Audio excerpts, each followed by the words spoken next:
Sahabat, tentu kita prihatin atas bencana dan derita yang dialami begitu banyak manusia di era pandemik COVID-19 ini.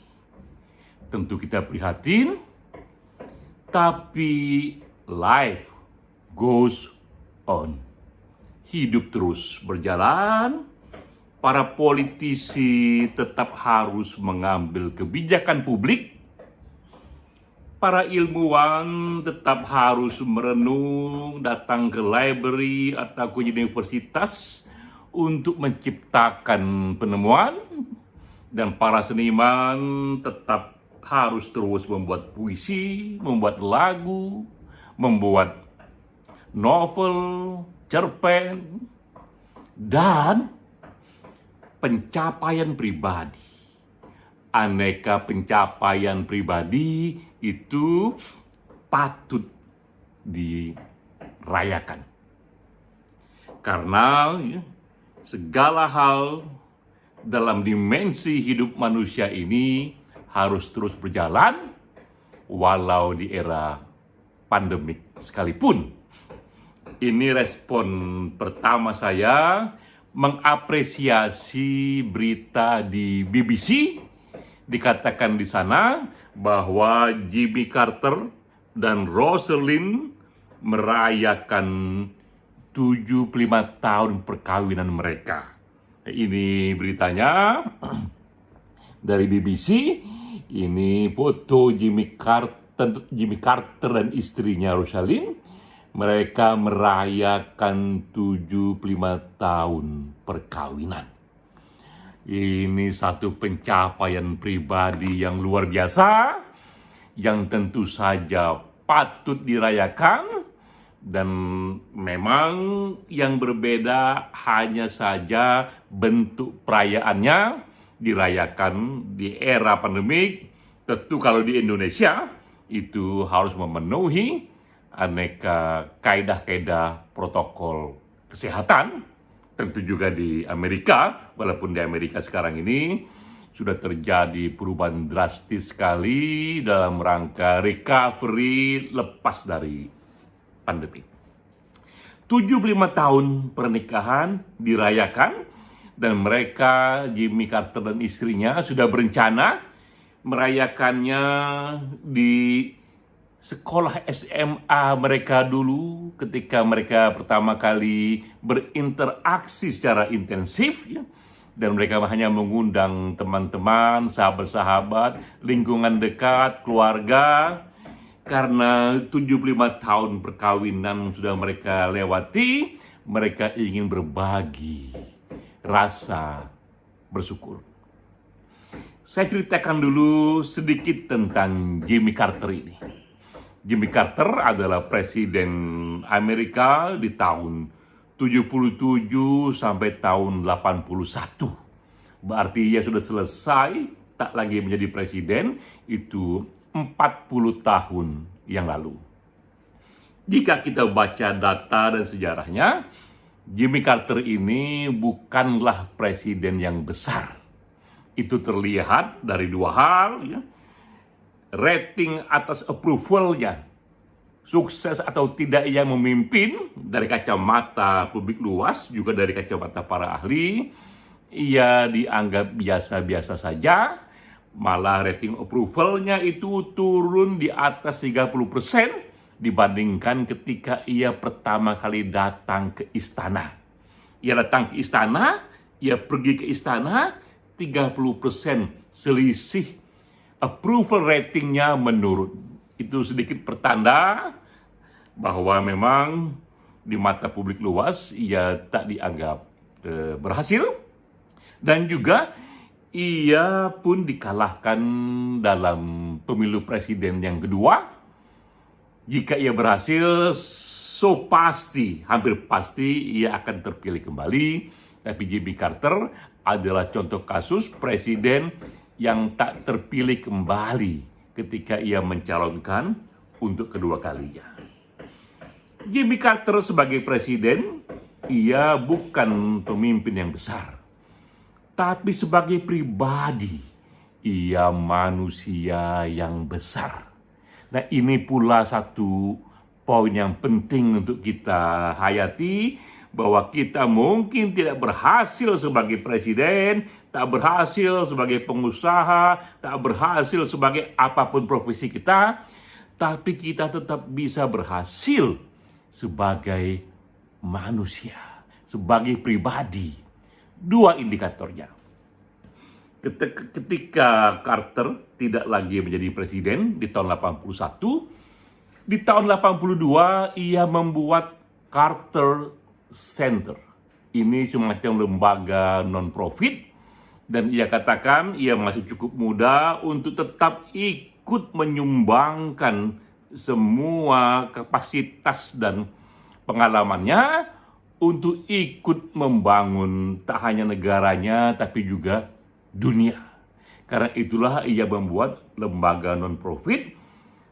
Karena concernnya itu, maka lembaga ini memang dikhususkan untuk membantu berbagai negara dalam rangka transisi demokrasi yang sehat, juga mempromosikan nilai-nilai hak asasi manusia, juga ikut dalam berbagai program kemanusiaan, terutama yang berhubungan dengan kesehatan. Dan ia declare ia akan berikan bantuan bersama timnya itu kepada 80 negara. Itulah kegiatan Carter ketika ia tak lagi menjadi presiden. Dengan kegiatan ini, ia berkunjung pada begitu banyak negara. Termasuk sempat yang dikunjunginya adalah Indonesia, ketika di masa-masa awal Indonesia akan menerapkan satu demokrasi langsung, satu demokrasi demokratis ya, yang membawa kita pada situasi sekarang ini. Jimmy Carter mengerjakan itu dari tahun ke tahun dengan hatinya, dengan komitmennya. Dana tak langsung dari lembaga dia, tapi Jimmy Carter karena juga pengalamannya sebagai presiden, jika ada masalah ia bisa mendefinisikan apakah masalahnya pada masalah keuangan ataukah pada perlunya satu keputusan di tingkat politik tingkat tinggi, ataukah pada lobby-lobby yang lain. Nah, ia dengan mudah mencarikan akses untuk itu. Karena itulah peran Jimmy Carter dalam ikut menciptakan dunia yang lebih demokratis, yang lebih mengapresiasi hak asasi, yang lebih damai, itu dipuji. Dipuji bahkan juga oleh banyak sejarawan. Tak heran, 20 tahun kemudian setelah ia mundur dari presidensi, ketika setelah ia menciptakan lembaga non-profit ini, 20 tahun kemudian di tahun 2002, Carter mendapatkan hadiah Nobel untuk perdamaian. Ini hadiah ia dapatkan bukan ketika ia menjadi presiden, tapi 20 tahun setelah ia menjadi presiden, bukan juga karena kerja-kerja presiden, tapi kerja-kerjanya selaku pribadi, selaku manusia, selaku diri yang peduli pada situasi dunia. Itulah yang saya katakan, ia adalah manusia yang besar. Hal kedua yang juga membuat ia menjadi manusia yang besar adalah kemampuannya membina cinta jangka panjang. Dan itu yang ia sekarang ini selebrasi, yang ia rayakan bersama istrinya. Mereka berdua sama-sama merayakan 75 tahun pernikahan. Bukan main. Ini bukanlah hal yang mudah. 3 hal mengapa bukan hal yang mudah untuk bersama istri kita merayakan 75 tahun perkawinan. Sebab pertama, jelaslah masalah usia. Untuk merayakan 75 tahun perkawinan, kita sendiri harus melampaui usia 95 tahun. Katakanlah waktu kita menikah umur 20 tahun, yang itu pun sekarang ini di era modern, jarang sekali orang menikah di usia 20 tahun. Sadar pun ia menikah 20 tahun, di usia 20 tahun, 20 tahun tambah 75 tahun pernikahan, minimal ia berusia 95 tahun. Jimmy Carter tetap sehat di usia 96 tahun, istrinya Rosalind juga tetap sehat di usia mendekati 95 tahun. Ini satu pencapaian yang luar biasa, bisa sehat bersama-sama suami dan istri, dua-duanya masih hidup ketika usia di atas 90 tahun. Hal yang lazim jika salah satu sudah wafat terlebih dahulu.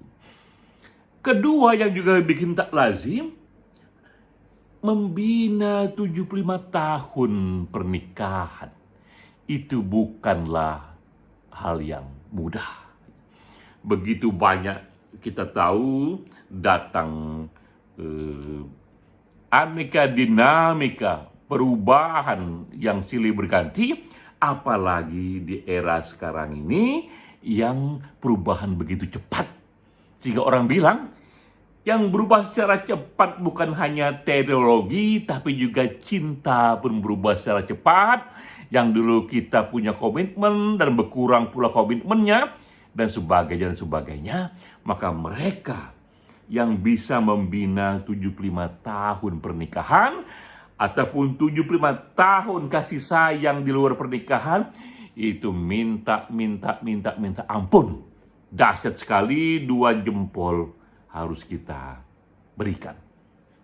Ketiga, yang membuat ini juga lebih istimewa lagi, ini terjadi di negara barat, di Amerika Serikat. Mengapa penting konteks sosial ini kita singgung? Karena tingkat perceraian di negara itu minta ampun tingginya. Di Amerika Serikat sekarang ini tahun 2021 tercatat 50% pernikahan berakhir dengan perceraian. Berarti dari 2 orang menikah, 1 bercerai. Begitu tinggi persentasenya. Di Luxembourg itu lebih jauh lagi, 87% dari yang menikah bercerai. Juga di Italia, juga di Prancis, juga di Rusia, di negara-negara ini mereka bercerai 50% ke atas. Ini juga satu fenomena yang menarik.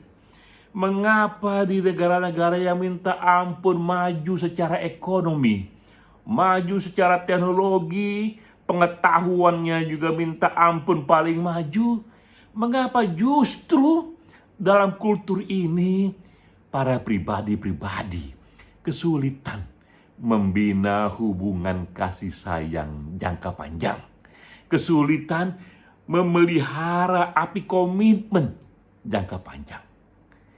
Menikah setahun, 5 tahun bercerai, 5-10 tahun bercerai. Tinggi sekali tingkat perceraiannya.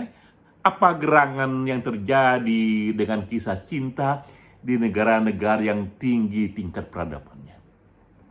Jimmy Carter adalah sebuah perkecualian.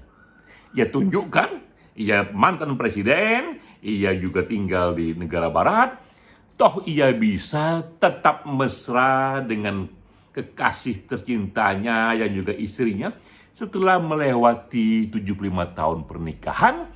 Bahkan ia tetap menuliskan puisi buat istrinya. Jadi Jimmy Carter ini jangan juga dilupakan.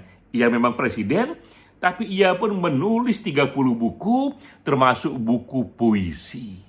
Dalam perayaan ini ia tampilkan itu. Puisi pertama yang ia buat untuk calon istrinya, waktu itu masih menjadi kekasihnya. Dan puisi terakhir, dikatakan terakhir karena itu yang terakhir kali ia tulis ya.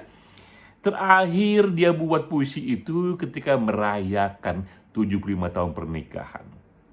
Salah satu bunyi kutipannya ia katakan, istriku, bahkan di saat kita menua dan rambutku penuh uban, kau masih bisa membuat burung-burung lupa bernyanyi.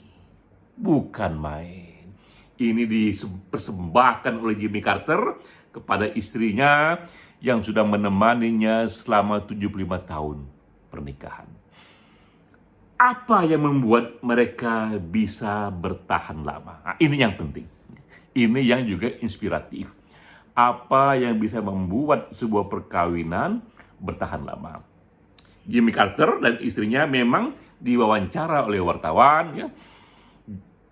Istrinya terutama mengatakan bahwa kami melakukan hal-hal secara seimbang, banyak hal yang kami kerjakan sama-sama, tapi kami pun sejak dulu juga punya komitmen memberikan space, memberikan ruang kepada setiap pribadi dari kami untuk melakukan hal-hal yang berbeda.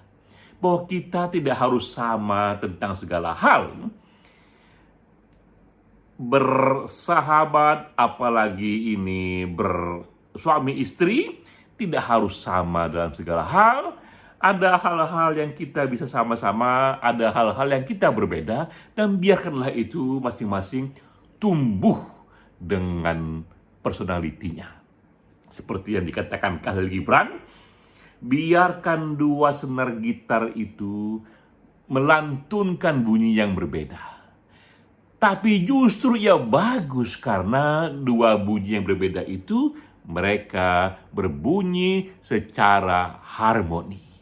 Jadi yang penting harmoni. Tak harus sama tapi harmoni. Nah itu yang ia lakukan. Para ahli juga memberikan resepnya sendiri. Apa yang membedakan mereka yang ada dalam kategori 50% yang bercerai dengan yang 50% lainnya tetap bersama-sama? Apalagi jika bisa melampaui 75%, 75 tahun perkawinan. Salah satu resep kuatnya adalah kita harus menjadikan pasangan kita, suami kita, atau istri kita, atau kekasih kita, menjadikannya juga sahabat kita, juga partner kita, karena hanya dengan mengembangkan partnership, mengembangkan persahabatan juga dalam masalah cinta, maka kita berada dalam posisi yang saling mendengarkan dan saling berbagi, berkomunikasi tentang banyak hal, sebagaimana kita bercerita banyak hal kepada sahabat kita, tak hanya kelebihan kita, tapi juga kekurangan kita. Saya sendiri sengaja membuat video soal selebrasi Jimmy Carter ini karena dua hal. Mengapa ini penting dirayakan? Karena dua hal. Ini bagian dari temuan-temuan positif psikologi dalam rangka happiness. Saya juga sudah membuat buku. Ini semacam refleksi 30 tahun riset pada bidang positif psikologi dan neuroscience. Saya rumuskan di sana berdasarkan aneka riset-riset itu satu formula dengan 5 poin untuk membuat kita bahagia yang saya sebut dengan 3P plus 2S. Nah, Jimmy Carter dan istrinya ini memenuhi 2 syarat itu. Syarat pertama adalah P pertama, yaitu personal relationship, pentingnya hubungan pribadi. Riset mengatakan yang buat kita bahagia itu bukan karena uang kita, bukan karena jabatan kita, bukan karena kecerdasan kita. Ini riset dari Harvard University, tapi kita bahagia karena kita memiliki minimal 1, 2, atau 3 hubungan pribadi yang mendalam, yang akrab, yang berbagi kasih sayang, sehingga kita rasakan kehangatan di sana. 75 tahun pernikahan Jimmy Carter ini jelaslah memenuhi P1 ini, personal relationship. Dan juga perayaan ini memenuhi S yang pertama, small winning. Riset juga mengatakan bahwa sangat baik sekali dalam hidup ini jika kita menciptakan aneka kemenangan-kemenangan kecil, small winning, dan kemenangan itu perlu dirayakan. Karena merayakan pencapaian pribadi itu juga menciptakan satu yang orang bilang ini happiness hormon kita di saraf kita menaik dia. Membuat kita lebih rileks, membuat kita merasa kita mencapai sesuatu. Jika small winning saja dirayakan, apalagi big winning seperti 75 tahun pernikahan Jimmy Carter. Terlebih lagi justru di era pandemik ini, happiness itu harus kita ciptakan karena hati yang riang, hati yang bahagia, hati yang bersyukur, yang merayakan hal-hal yang inspiratif, itu justru membantu memperkuat imunitas. Dia menciptakan imunitas alami.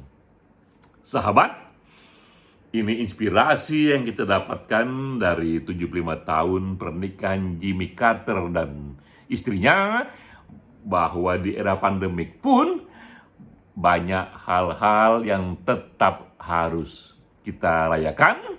Saya Denny JA, ini video ke-7. Di hari ke-7 kita lakukan working from home dari 3 Juli hingga 20 Juli.